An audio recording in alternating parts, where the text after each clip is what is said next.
Hola a todos, soy Olimpia. Gracias por estar aquí conmigo en este maravilloso lugar llamado la Biblioteca de los Sueños. Y tengo una gran historia que contarles. A finales del siglo VIII, cuando la Europa medieval emergía lentamente de la Edad Media, la gente del norte, por mar, comenzó a lanzar inesperadamente incursiones contra ciudades y pueblos costeros alrededor del mar Báltico y el mar del Norte. En unas pocas décadas se aventuraron más allá, aventurándose tan al sur como España, al norte de África y el Mediterráneo, y tan al este como el río Volga. En algunas regiones atacaron y saquearon, desapareciendo tan rápido como habían llegado. En otras regiones se asentaron y exploraron, desde las vastas estepas de lo que se convertiría en Rusia hasta las frías aguas del Océano Atlántico Norte, hasta Islandia, Groenlandia y América. Estos pueblos eran escandinavos, a los que también llamamos vikingos. Examinaremos de dónde proviene el término vikingo. Las crónicas europeas de la época describían a los escandinavos con una mezcla de miedo y condena, porque eran saqueadores y guerreros despiadados. Bien eran paganos en una época en la que muchas de las regiones que atacaron estaban pobladas por cristianos. El miedo a los escandinavos solo disminuyó en el siglo XI, ya que se habían asentado y asimilado en regiones más allá de su cuna, en Escandinavia, y se habían cristianizado progresivamente. La forma en que los europeos entraron en contacto con los escandinavos durante la Edad Media influyó fuertemente en la historiografía durante mucho tiempo. De hecho, siglos más tarde, fueron vistos como meros bárbaros, hasta el comienzo de un renacimiento en los siglos XVIII y XIX. Este renacimiento despertó el interés por su cultura e hizo que los no escandinavos se dieran cuenta de que los escandinavos tenían una cultura original que se había formado mucho antes de la Edad Media. Este periodo de renacimiento también dio lugar a nuevos estereotipos o mitos sobre los vikingos, estereotipos que siguen prevaleciendo hoy en día. Les contaré un poco sobre esto también, pero solo para darles una anécdota, un ejemplo. A menudo se les representa con cascos con cuernos, que es un invento del siglo XIX. No hay rastro de tales cascos en descripciones contemporáneas o restos arqueológicos. La imagen persistente de los escandinavos como guerreros predominantemente violentos es también una representación estrecha.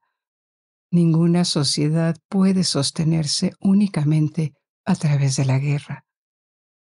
Los escandinavos también eran agricultores, pescadores, cazadores y artesanos, y constituían una sociedad compleja. La mayoría de ellos permanecieron en Escandinavia, en lo que hoy es Dinamarca, Suecia y Noruega. Así que esta noche vamos a echar un vistazo a la historia, la cultura y las sociedades de los nórdicos. ¿De dónde vinieron y por qué de repente se expandieron fuera de Escandinavia? ¿Cómo esto cambió el mundo y dejó una huella, desde Rusia hasta Normandía y Gran Bretaña? Esta va a ser una visión general de la época vikinga. Como siempre, no es necesario que veas el video para entender la historia.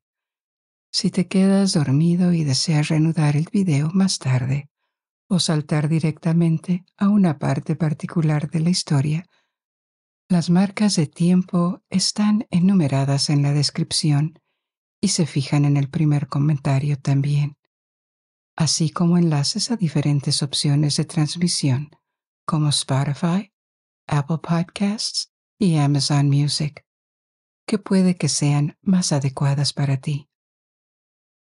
Te pedimos que, si te es posible, te suscribas al canal y le des clic al botón me gusta. Esto nos ayuda a promover el canal y eliminar anuncios tanto como YouTube nos los permite. Pero antes de comenzar, si lo deseas, puedes cerrar los ojos y permitirte olvidarte de cualquier preocupación mientras nos embarcamos juntos en esta aventura. Ahora asume una posición cómoda. Tal vez muévete un poco para sentarte. Toma una respiración larga y relajante. Y cuando exhales lentamente, siente que tus hombros se caen. Libera la tensión en tu cuello. Deja que tu cara se suavice y tu mandíbula se relaje. Y asegúrate de que tus dedos no estén contraídos y que tus piernas también estén relajadas. Y permite que el sonido de mi voz te guíe a través de este viaje. Y ahora vamos a explorar. Esta historia comienza hace más de 1200 años, cuando las velas de los barcos vikingos comenzaron a multiplicarse en el Báltico y el Mar del Norte. Tradicionalmente, el inicio de la era vikinga se fecha en el año 793 después de Cristo, cuando se produjo un ataque contra la abadía de Lindisfarne en Inglaterra. En ese momento esta abadía era un importante centro de aprendizaje y posiblemente docenas de monjes residían ahí. Se encontraban frente a la costa del norte de Inglaterra, cerca de la frontera con Escocia. Los monjes fueron arrojados al mar o llevados como esclavos. La abadía fue saqueada y los escandinavos desaparecieron. Esta fecha, este año 793, fue elegida como inicio porque este ataque fue impactante, pero no necesariamente el primero. Los hallazgos arqueológicos indican que ya en el siglo VIII ha habido contactos entre Escandinavia y Gran Bretaña. Esto también era cierto para las costas meridionales del mar Báltico, que estaban cerca de Escandinavia, que hoy es Alemania, Polonia y los estados bálticos. Estas incursiones no hicieron más que intensificarse en las décadas siguientes y en nuevas regiones. A lo largo del siglo IX, el miedo vikingo se extendió a muchas regiones costeras de Europa e incluso al interior. Esto fue posible porque los hombres nórdicos también navegaban por ríos en sus barcos y podían atacar asentamientos a decenas de millas de distancia del mar. Pero, ¿quiénes eran exactamente estos guerreros? ¿Qué buscaban? ¿Y por qué habían comenzado a aventurarse fuera de Escandinavia? Los escandinavos, o pueblos nórdicos, se habían establecido en Escandinavia siglos antes como una rama de los pueblos germánicos, prosperando junto a los celtas, griegos, pueblos itálicos y muchos otros. Formaban parte de los pueblos indoeuropeos que emigraron en oleadas sucesivas desde las estepas de Eurasia a partir de hace miles de años. Los indoeuropeos tenían una fuerte influencia en las regiones a las que llegaban, a menudo mezclándose con las poblaciones locales. Aunque no sabemos con certeza cuán pacíficas fueron estas interacciones, está claro que trajeron rasgos culturalmente dominantes a sus nuevos países de origen, sus diversos idiomas, sistemas de creencias y organizaciones sociales. Influenciados por diversos factores como la geografía, el clima, la historia y las culturas locales, estos pueblos formaron diversas culturas a lo largo del segundo y primer milenio antes de Cristo. Sus lenguas divergieron en un proceso complejo que implicaba múltiples migraciones en diferentes direcciones, encontrándose a menudo con otros pueblos indoeuropeos y mezclándose con ellos. Los matices de estas migraciones e integraciones siguen siendo algo difíciles de alcanzar. Sin embargo, lo que sí sabemos es que hace unos 2000 años, los pueblos nórdicos que ocupaban la península escandinava habían adquirido la suficiente especificidad cultural como para formar un área cultural común. ¿Por qué considerarlos como una sola entidad cultural? Aparte de estructuras sociales y costumbres similares, también hablaban el mismo idioma, el proto-nórdico, el antepasado del nórdico antiguo, el idioma que lo reemplazó más tarde, alrededor del siglo XIII. Durante la época vikinga, el nórdico antiguo estaba en uso y más tarde se convirtió a su vez en el precursor de los diferentes idiomas que hablan hoy en día los suecos, los daneses y los noruegos. Estas tres lenguas comparten muchas palabras y estructuras debido a su origen común, por lo que los hombres nórdicos eran al mismo tiempo todo un grupo cultural y étnico, descendiente de los indoeuropeos y de la población prehistórica local de Escandinavia. Y también eran un grupo lingüístico, hablaban el mismo idioma. Sin embargo, esta unidad lingüística no implicaba unidad política. Por ejemplo, en el siglo IX, el estado nórdico más grande estaba probablemente en Dinamarca, pero apenas cubría la mitad de la actual Dinamarca y se centraba principalmente en la península de Jutlandia, la parte de Dinamarca que está conectada al continente. Al mismo tiempo, en Noruega, se estima que existieron hasta 30 pequeños reinos diferentes, una consecuencia probablemente de su terreno geográficamente diverso, que creó fronteras naturales. En términos de tecnología, la Escandinavia de los siglos VIII y IX estaba a la par con Europa occidental y septentrional. Lo vemos en su orfebrería, en las casas que construyeron, en sus artesanías. Pero hay un campo en el que los escandinavos tenían una ventaja significativa: la tecnología de navegación.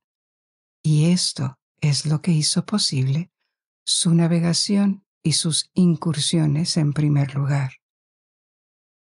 Estos desarrollos incluyeron el uso de velas más grandes y técnicas de navegación como la virada, donde la proa de un barco se gira hacia y a través del viento, cambiando así la dirección del viento de un lado del barco al otro, lo que permite el progreso hacia un destino, hacia el viento. Sin esta técnica, navegar contra el viento en línea directa sería imposible. Los nórdicos eran marineros expertos, con una larga tradición en la construcción de barcos, especialmente en la construcción de barcos largos, a veces también denominados dracars. El diseño del barco evolucionó durante mucho tiempo. El más antiguo encontrado se remonta a los descubrimientos arqueológicos que datan del siglo VI a.C., más de 1000 años antes de la era vikinga. Lógicamente, los nórdicos se aventuraban al mar para comerciar, viajar o entrar en guerra, ya que en los campos de Noruega o las islas de Dinamarca, el mar ofrecía la ruta más rápida y accesible. Los barcos nórdicos estaban hechos de madera y equipados con telas de lana tejida para las velas. Una ventaja de estos barcos era su combinación de ser relativamente ligeros y robustamente estables. Podían operar en mares y océanos, así como en ríos, lo que los hacía ideales para las incursiones. Podían transportar unas pocas docenas de hombres, continuar funcionando en cualquier clima, excepto tormentas severas, y debido a que poseían grandes velas, también podían ser propulsados por remeros, lo que los hacía altamente adaptables.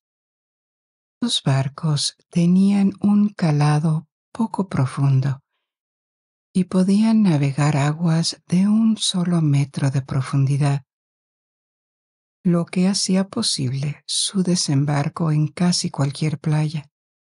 Su ligereza permitía que se secaran rápidamente para protegerlos.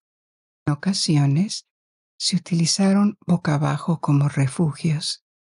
Había varios tipos de barcos, algunos pequeños, y el dragón, dracar, era el más grande, con 30 o más bancos de remo. En las sagas nórdicas, las historias escritas en la Edad Media, hay relatos de dracar espectaculares, pero su realidad es incierta debido a la falta de pruebas arqueológicas o de su existencia. Sin embargo, independientemente de si alguna vez existieron tales superbarcos, se puede decir definitivamente que alrededor de la era vikinga, los nórdicos ciertamente poseían los mejores barcos de Europa. Sin ellos es poco probable que hubieran podido viajar tan lejos de Escandinavia. ¿Por qué decidieron expandirse o explorar de esta manera en el siglo VIII, después de tantos siglos de permanecer en sus propias tierras? ¿Cuáles son las causas de esta expansión nórdica? Probablemente existieron una combinación de razones. Una de ellas podría haber sido lo que te acabo de contar sobre su tecnología de navegación. Las innovaciones que introdujeron hicieron posible estas incursiones a larga distancia y las hicieron porque podían. Pero hubo otros factores que contribuyeron. Otro podría haber sido político. En las décadas anteriores a la era vikinga en Escandinavia, la organización política descentralizada que había prevalecido durante siglos comenzó a cambiar. Surgieron reinos más grandes en Suecia, en Dinamarca e incluso en Noruega, a pesar de su difícil geografía. Estos nuevos estados se expandieron y crecieron, a expensas de muchos caciques independientes que fueron expulsados de sus tierras. Si se negaban a someter, necesitaban encontrar refugio o recursos en otro lugar. Esto podría haber motivado a muchos de ellos a comenzar a incursionar en Europa Occidental, las Islas Británicas, o a comenzar a explorar nuevas tierras como la única posibilidad de permanecer independientes. En Europa Occidental encontraron estados muy descentralizados y débiles, sin armadas capaces de oponerse a ellos, ni ejércitos terrestres que pudieran resistir sus ataques.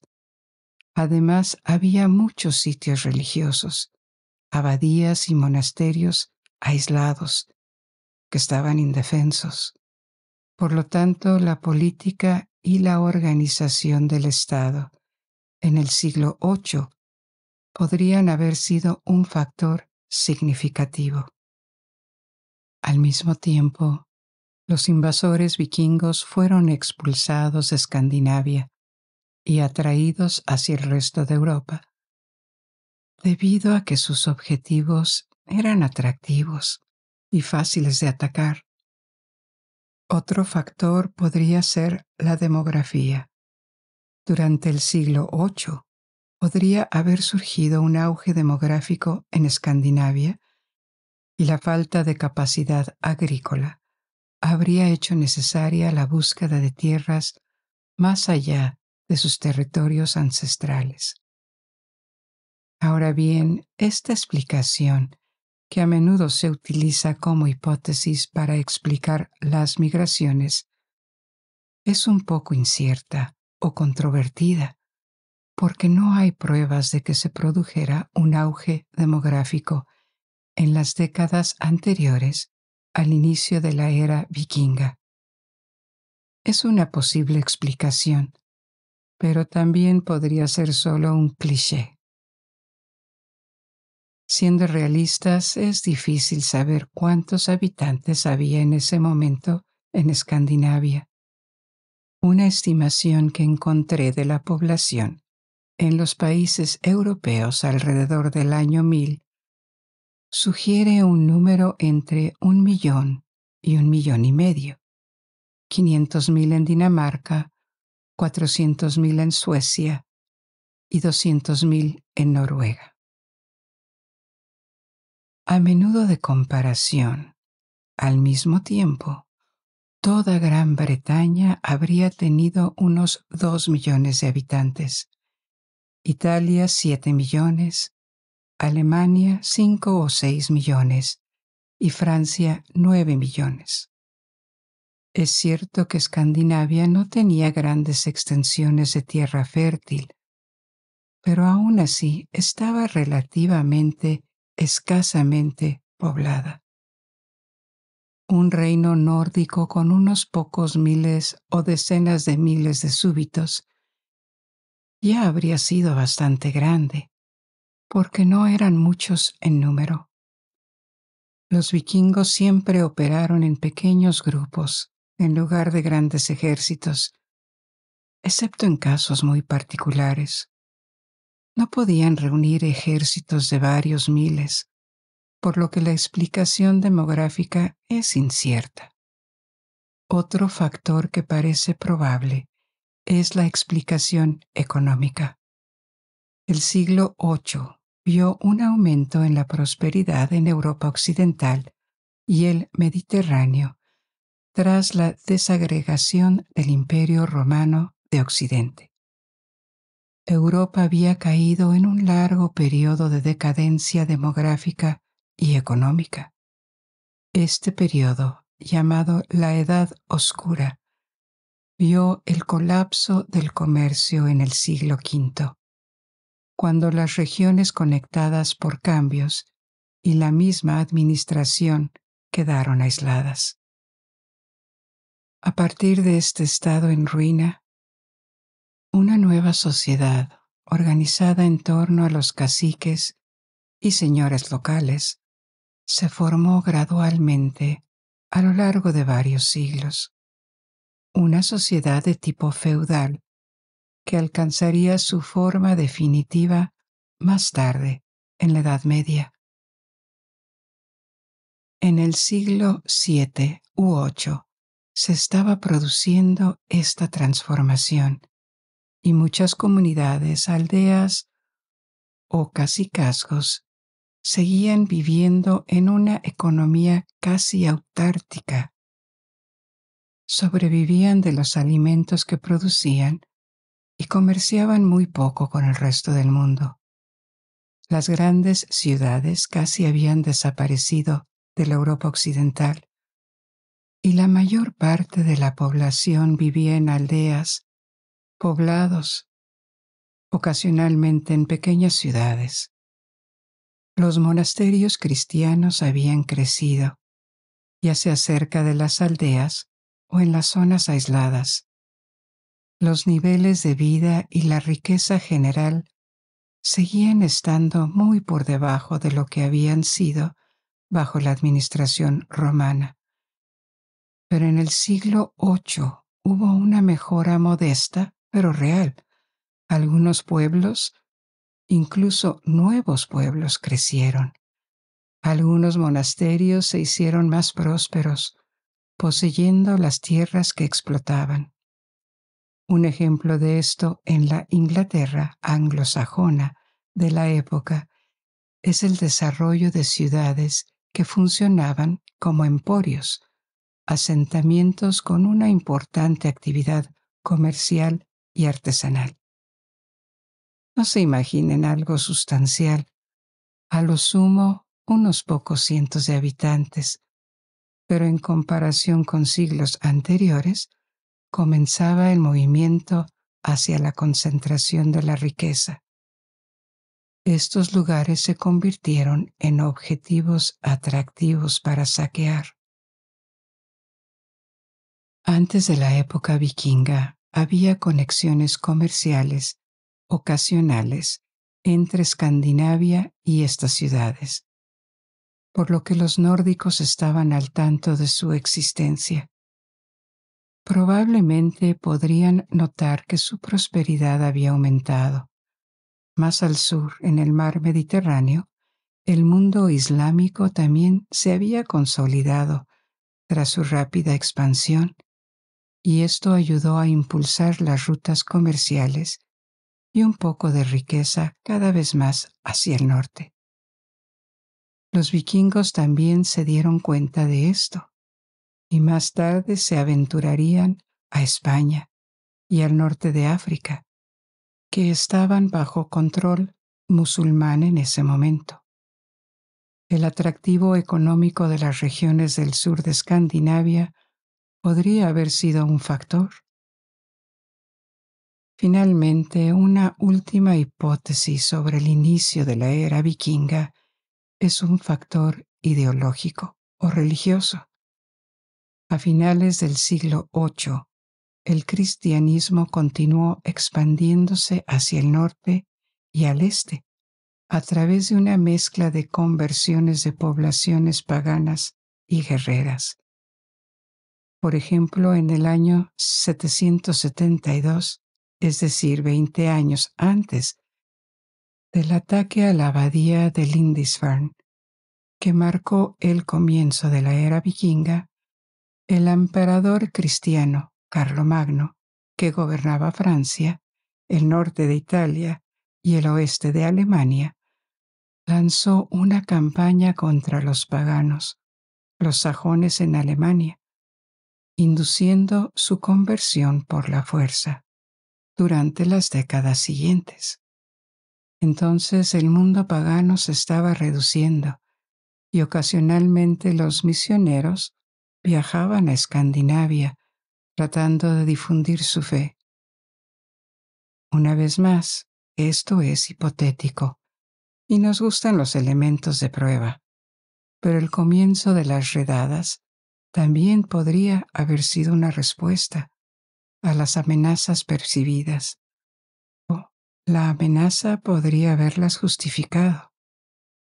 Esto hace que haya muchos factores detrás del desencadenamiento de la era vikinga: tecnológicos, demográficos, económicos, políticos y posiblemente ideológicos. Probablemente fue una combinación de estos factores lo que explica el repentino interés en la expansión.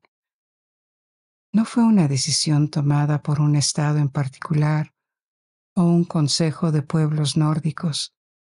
En cambio, fue un movimiento amplio en el que se involucró todo un grupo cultural y étnico. Ahora, examinemos cómo se desarrollaron las cosas a medida que los escandinavos se volvían cada vez más aventureros.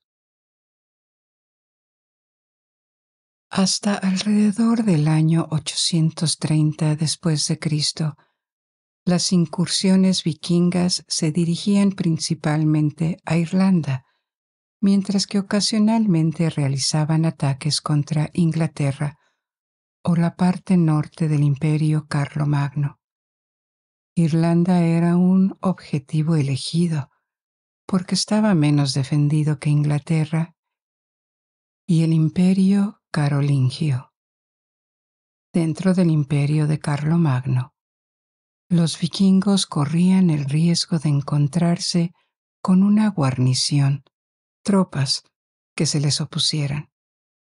A partir del año 830, el Imperio Carolingio se fracturó debido a las leyes de los francos con respecto a la sucesión. Estas leyes no permitían que el hijo primogénito heredara todo. En cambio, la herencia se dividía entre todos los hijos. Por lo tanto, incluso un reino o imperio exitoso como el de Carlomagno no sobreviviría a la muerte del gobernante si tuviera varios hijos. Esto condujo a un mapa políticamente inestable de Europa Occidental, lo que finalmente resultó en la disolución del Imperio Carolingio. Al mismo tiempo, los vikingos lanzaron incursiones más grandes, con múltiples barcos, dejando a Inglaterra casi indefensa. A partir del año 830, a los nórdicos les resultó casi demasiado fácil llevar a cabo sus incursiones, a veces optando por quedarse y establecer bases, principalmente en el siglo IX, en las costas de Inglaterra y Escocia, y en el siglo X en Francia, la región conocida hoy como Normandía. Podían viajar hacia el interior a través del río Sena y atacar ciudades como París, estableciendo territorios como Yorkshire en Inglaterra y Normandía en Francia, transformando efectivamente estas regiones en colonias vikingas. En ese momento, en Francia, había pocas esperanzas de expulsar pronto a los vikingos. Así el rey Franco de Francia Occidental, la parte occidental del Imperio Carlomagno, que más tarde se convirtió en el Reino de Francia, el rey Carlos el Simple, desafió esta situación y se ocupó de los nórdicos. Negoció con el líder vikingo Rollo, un cacique de origen danés o noruego, es incierto. El rey concedió a Rollo el título de duque de Normandía y plenos derechos sobre esta tierra fértil y estratégicamente situada en la encrucijada del norte y el sur de Europa, frente a Gran Bretaña. A cambio, Rollo juró lealtad a Carlos el Simple, lo que lo convirtió en uno de los principales señores del reino. Rollo juró defender el reino de nuevos ataques vikingos. Este acuerdo tuvo lugar a principios del siglo X, en el año 911. Los normandos, ahora establecidos en Normandía, comenzaron a asimilar la cultura local. Se convirtieron al cristianismo y, a lo largo de unas pocas generaciones, hicieron la transición del nórdico antiguo a la lengua normanda, que era un dialecto romance del francés. Estos normandos asimilados prosperaron sustancialmente y sus descendientes conservaron su espíritu aventurero. Sirvieron como mercenarios en toda Europa, especialmente en el sur de Italia, donde incluso lograron establecer feudos. Y en Inglaterra, el duque de Normandía, Guillermo el Conquistador, invadió Europa occidental en el siglo XI. Pero Europa occidental no fue la única región en la que los escandinavos mostraron interés. La mayoría de los ataques en Europa occidental fueron llevados a cabo por escandinavos de Dinamarca y en menor medida de Noruega. Sin embargo, los noruegos también exploraron el Atlántico y colonizaron diferentes islas, las Shetland al norte de Escocia, las Islas Faroe, Islandia, Groenlandia, a la que llegaron en 982 e incluso llegaron hasta Vinland, en América.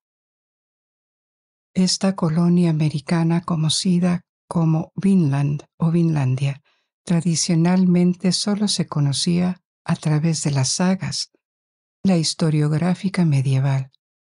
Por lo tanto, los historiadores tenían reservas sobre si los escandinavos habían realmente llegado a América. Esas reservas se pusieron fin en 1960, cuando se descubrieron pruebas de un yacimiento nórdico en el extremo norte de la isla de Terranova, en Canadá. Esto demostró que los nórdicos habían cruzado el Atlántico siglos antes que Cristóbal Colón. Aunque solo se encontró una colonia nórdica en América, es posible que existieran otras, pero no prosperaron. Su colonia se desvaneció, o todos se fueron en un momento no especificado, y no hay rastros de más exploración tierra adentro en Canadá. Los nórdicos que vivían en Suecia miraban hacia la costa báltica y hacia el este, hacia lo que sería Rusia. Tuvieron un impacto significativo en estas regiones. Los escandinavos que se asentaron o viajaron a Oriente también se conocen como varegos. Contribuyeron a dar forma a la historia de Rusia y Ucrania. En 859, se cree que un jefe llamado Rurik de la tribu Rus conquistó o fue invitado a reinar en Novgorod, en el norte de Rusia occidental. Y digo se cree porque Rurik es una figura semi-legendaria. Si existió o no es incierto. Su nombre solo aparece en crónicas 2 siglos después.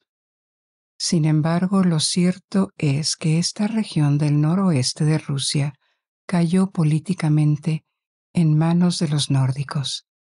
Desde ahí, los nórdicos viajaron al sur, a Ucrania, donde fundaron el estado de la Rus de Kiev a finales del siglo IX. El estado de la Rus de Kiev, con su capital en Kiev, estaba poblado predominantemente por eslavos. No se puede exagerar el impacto de los nórdicos en esta región. La Rus de Kiev se convirtió en un poderoso estado de la Edad Media que duró hasta la conquista mongola en el siglo XIII. Es visto como el predecesor histórico de los estados modernos de Rusia y Ucrania. La dinastía fundada por Rurik continuó hasta finales del siglo XVI, cuando fue sucedida por los Romanov en el trono de Rusia. Siguiendo las vías fluviales, los nórdicos llegaron incluso al Mar Negro, hasta el sur de Ucrania, y desde ahí a Bizancio, con el que establecieron conexiones comerciales. Algunos escandinavos incluso sirvieron como mercenarios en Bizancio, empleados por los emperadores romanos de Oriente. A través de una red comercial que atravesaba Ucrania y Rusia, las mercancías de Bizancio llegaban a Escandinavia, y algunas de estas mercancías incluso se transportaban a Occidente. Por ejemplo, los bienes y monedas bizantinos pueden haber llegado a Gran Bretaña a través de esta red en los siglos X u XI. Si bien habían tenido éxito en los siglos IX y X, la expansión vikinga comenzó a estancarse. Esto se debió principalmente a que las defensas locales se habían reunido contra ellos con cierto éxito.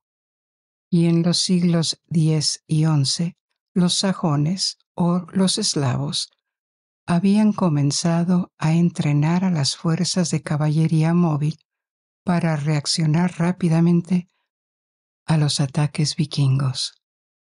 En el mar o en los ríos, los nórdicos eran intocables, pero también tenían que moverse por tierra.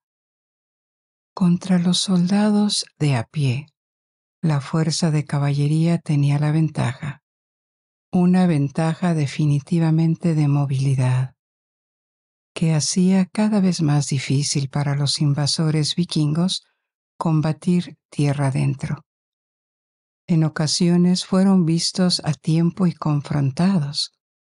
Uno de estos casos ocurrió en 884, en Frisia Oriental, ubicada en el noroeste de Alemania, donde un pequeño ejército danés fue derrotado. Esto puso fin a los ataques en la región.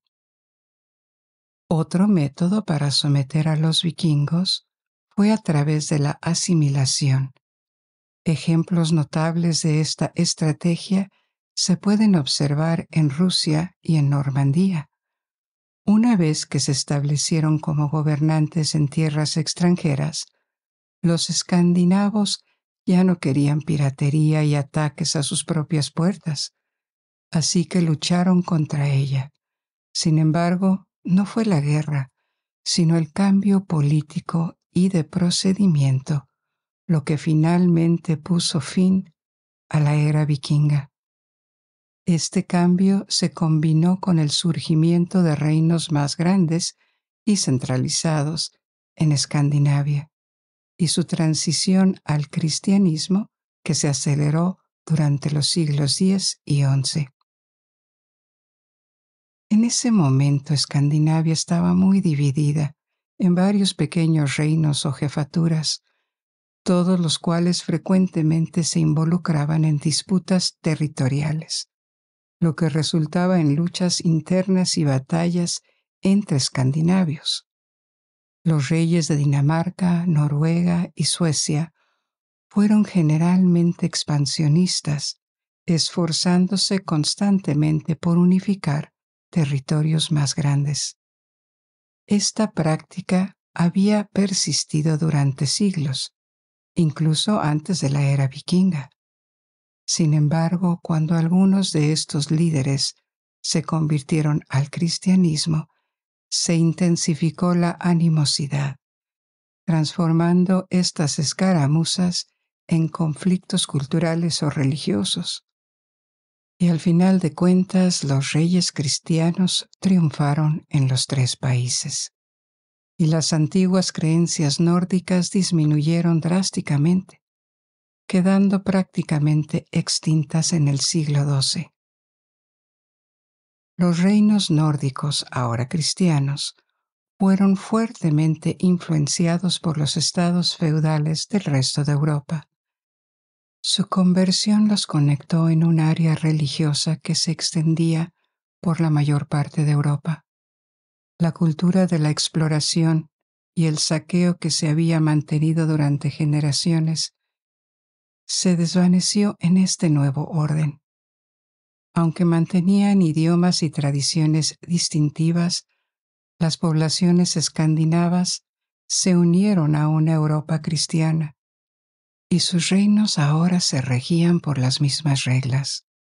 El gusto por las expediciones de larga distancia no desapareció del todo. La tradición marítima perduró, con la participación de los escandinavos en las cruzadas, por ejemplo. Sin embargo, ya no había caciques independientes dispuestos a lanzar expediciones más allá de los mares para obtener ganancias o ganancias de expansión. El final de la era vikinga ha sido fechado de manera diferente por los historiadores, pero todos están de acuerdo en que sucedió en algún momento durante el siglo XI. En los siglos siguientes, los jefes nórdicos lograron retener algunas de sus conquistas fuera de Escandinavia, readquiridas por la fuerza en ocasiones. Por ejemplo, las islas occidentales y la isla de Man, situadas entre Gran Bretaña e Irlanda, seguían bajo el control escandinavo hasta el siglo XIII. Escocia tomó su forma actual cuando recuperó territorio del norte entre los siglos XIII y XV.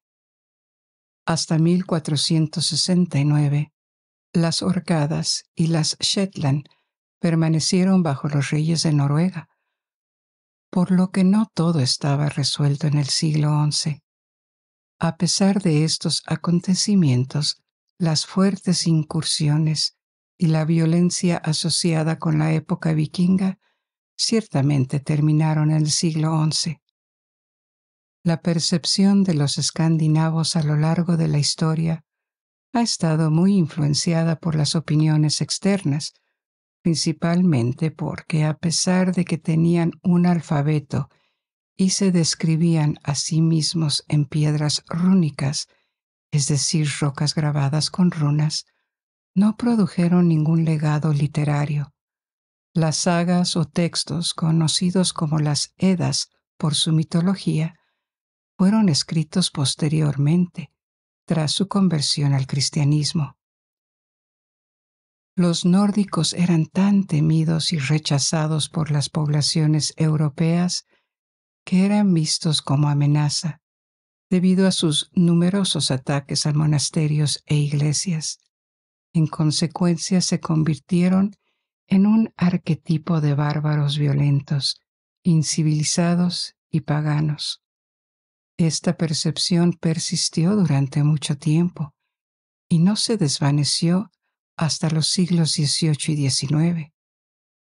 Durante este periodo surgió un nuevo interés por las culturas precristianas y comenzó a tomar forma una nueva valoración.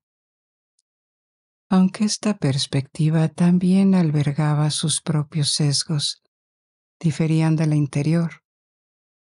Influenciados por el romanticismo, los nórdicos fueron representados cada vez más como nobles guerreros con un estricto código de honor. Fue también durante esta época cuando comenzaron a surgir clichés, como los cascos con cuernos, que a menudo se asocian incorrectamente con los nórdicos. Además, hubo un redescubrimiento de su rica mitología, con sus coloridas historias, criaturas y dioses que excitaron la imaginación de muchos. La mitología nórdica se convirtió en una importante fuente de inspiración para la literatura fantástica. Sin embargo, como hemos visto, los nórdicos eran mucho más que simples guerreros. También eran comerciantes, se dedicaban a la agricultura y tenían una sociedad compleja. Entonces, profundicemos en su sociedad. ¿Cómo era vivir en Escandinavia hace 1200 años? Bueno, en primer lugar, su sociedad estaba dividida en tres clases principales: los thralls, los carls y los jarls. Los primeros, los thralls, eran la clase de menor rango y básicamente esclavos. Podían constituir hasta una cuarta parte de la población total y pertenecían a otras personas. Los esclavos trabajaban como sirvientes y trabajadores agrícolas. También se empleaban para trabajos de construcción pesados, como carreteras o fortificaciones. Los nuevos esclavos eran suministrados por los hijos e hijas de los esclavos existentes, que nacían en esta clase, o por captura. En las redadas, los prisioneros eran capturados y llevados de vuelta a Escandinavia o vendidos. Una de las prácticas que implementaron los vikingos fue llevarlos al Mediterráneo y venderlos a los árabes a cambio de plata. La esclavitud estaba muy extendida en las tierras nórdicas, totalmente aceptada, y solo terminó con la cristianización, que la condenaba. La segunda clase, los carls, constituía la mayor parte de la población, probablemente más de 2/3. Eran campesinos libres que poseían granjas, tierras, ganado. Si eran lo suficientemente ricos, también podían tener esclavos, pero la mayoría no los tenían. Los carls producían alimentos y servían como soldados de a pie en las expediciones. Finalmente, en la cima de la jerarquía social estaban los jarls, los señores, la aristocracia de la sociedad vikinga. Poseían los estados más grandes, casas comunales, caballos y a menudo muchos esclavos que hacían funcionar sus propiedades. Los jarls se encargaban de la administración, la política, el bienestar y tomaban la iniciativa de ir al extranjero en expediciones. De vez en cuando morían, sus esclavos, es decir, sus siervos, eran sacrificados y enterrados junto a ellos para acompañarlos en la muerte. La gente nacía en estas clases, pero no estaba completamente cerradas, al parecer. De vez en cuando alguien podía descender como castigo o ascender por un servicio distinguido. También existían sistemas de obligación mutua entre individuos. Además de su clase social, las personas pertenecían a comunidades conectadas por un determinado oficio. Poseían un barco marítimo o tenían obligaciones militares con un determinado señor o un determinado líder. Se celebraban asambleas en las aldeas a las que asistían personas libres. Había tribunales locales de justicia. Había líderes religiosos y calendarios que guiaban la vida comunitaria, y consejos especiales conocidos como las cosas. Discutían cuestiones y decisiones importantes. La sociedad era compleja y similar a otras sociedades tradicionales de la época. Las mujeres estaban subordinadas a sus maridos y padres y tenían muy poco poder político. Su situación dependía a menudo de su clase social. Sin embargo, en comparación con el resto de Europa, es posible que tuvieran más derechos. Podían heredar de sus maridos y si eran solteras o viudas, podían convertirse en jefes de familia o líderes de su clan. Pero este puesto sería transferido a su nuevo marido si se volvían a casar. Toda mujer que llegaba a la edad de 20 años sin casarse era considerada un sujeto libre de derechos como un hombre. Las mujeres también podían divorciarse de sus maridos y volverse a casar, un comportamiento que era impensable en ese momento en la Europa cristiana. Ahora bien, estas eran las reglas, las leyes, pero en la práctica la mayoría de las mujeres libres de todos los carls y los jarls eran amas de casa. Sin embargo, el matrimonio les daba una posición social y un grado de seguridad económica. Ser soltera era precario y potencialmente mal visto socialmente. La posición social o la clase social de una persona era inmediatamente reconocible por su apariencia. Los hombres y las mujeres de los jarls, o sea, la aristocracia, solían estar bien arreglados, muy lejos de la aparición desaliñada que a menudo se representa. Mostraban su estado vistiéndose con ropas caras, a menudo seda de tierras lejanas, y se adornaban con joyas artesanales, broches, hebillas de cinturones, collares y armerías. La mayoría de estas piezas eran elaboradas en Escandinavia, lo que muestra la fina artesanía de los nórdicos de la época. Los hallazgos arqueológicos sugieren que se desarrolló un fuerte gusto por el aseo y la higiene, no solo para los jarls, sino también para los carls. Es común encontrar peines de alta calidad en las tumbas de jarls y carls. Su dieta era diversa, incluyendo una variedad de carnes preparadas, hervidas, fritas, curadas, ahumadas. Había muchos mariscos, pan, productos lácteos, nueces, verduras, bayas y fruta. Los alimentos específicos dependían de su ubicación y cosecha, que no siempre eran favorables.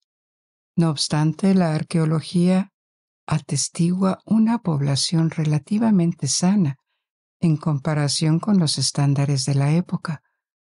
Los hombres tenían un promedio de 1.7 metros, 5 pies 7 pulgadas de altura, y las mujeres 1.55 metros, o sea 5 pies y 1 pulgada, una población relativamente alta para el periodo.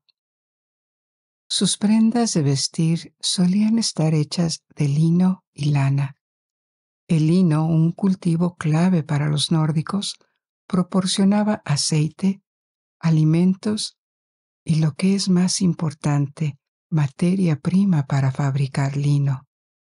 Los nórdicos también tenían una importante producción de lana, utilizada para la confección de ropa y velas. Disfrutaban de productos exóticos obtenidos del comercio, aparte de la seda que venía de Bizancio y se importaba en grandes cantidades y se encontraba en muchas tumbas. También había especias, vidrio. El vidrio a menudo se convertía en cuentas para decorar, y el vino de Alemania y Francia, que complementaban su producción de cerveza e hidromiel. Estos artículos se pagaban con valiosas exportaciones como el ámbar, que se encuentra con frecuencia en los alrededores del Báltico, pieles, esclavos, como mencioné antes, y textiles, ya que los nórdicos eran hábiles hilanderos y tejedores de telas de lana. Había mucho más en la cultura nórdica y en la vida cotidiana, pero como se ve con sus diversos oficios, su arte, la variedad en su dieta, sus costumbres y su compleja estructura social con leyes y un sistema de escritura, los nórdicos estaban lejos de ser una sociedad inculta, a menudo representada a través de las crónicas de la Edad Media. Probablemente estemos igualmente lejos de la imagen de una sociedad de hombres libres, valientes y nobles que la visión romántica de los vikingos trajo en los últimos 2 siglos. Empezando por la propia palabra vikingo, utilizada hoy en día como sinónimo de nórdico. Su etimología sigue siendo objeto de debate. El término vikingo surgió en inglés en el siglo XVIII, durante el Renacimiento vikingo, para referirse a los guerreros de Escandinavia. En el siglo XX, por extensión, llegó a nombrar a toda la población escandinavia de la época vikinga. Así que ahora, cuando escuchamos el término vikingo, pensamos en el nórdico medieval. Antes de eso, los nórdicos tenían diferentes nombres, como escandinavos en el norte de Alemania, Ascomani, literalmente hombre de ceniza, en Irlanda, Dubgale o Fingale, que significaban extranjeros oscuros y rubios, respectivamente, y daneses por los anglosajones en Gran Bretaña. Los francos en Francia los llamaban normandos, y como hemos visto antes, eran conocidos como varegos por los esclavos y los bizantinos. Con el final de la era vikinga, el paganismo se extinguió. A medida que los escandinavos se unieron a la cristianidad, perdieron su reputación de ferocidad. Los escandinavos se fusionaron en la historia a medida que su lengua nórdica antigua evolucionó hasta las lenguas escandinavas modernas. La vegetación cubría las piedras rúnicas y los recuerdos de sus dioses, sus rituales, sus aventuras y sus visiones del mundo se desvanecían lentamente. Hemos llegado al final de nuestro viaje histórico por esta noche. Espero que hayas disfrutado de esta aventura y te invito a que descubras y aprendas más. Ahora puedes dejarte llevar y dormir. O si aún no tienes sueño, puedes elegir otra historia de mi biblioteca en constante crecimiento. Y hasta que nos volvamos a encontrar. Buenas noches. Duerme bien.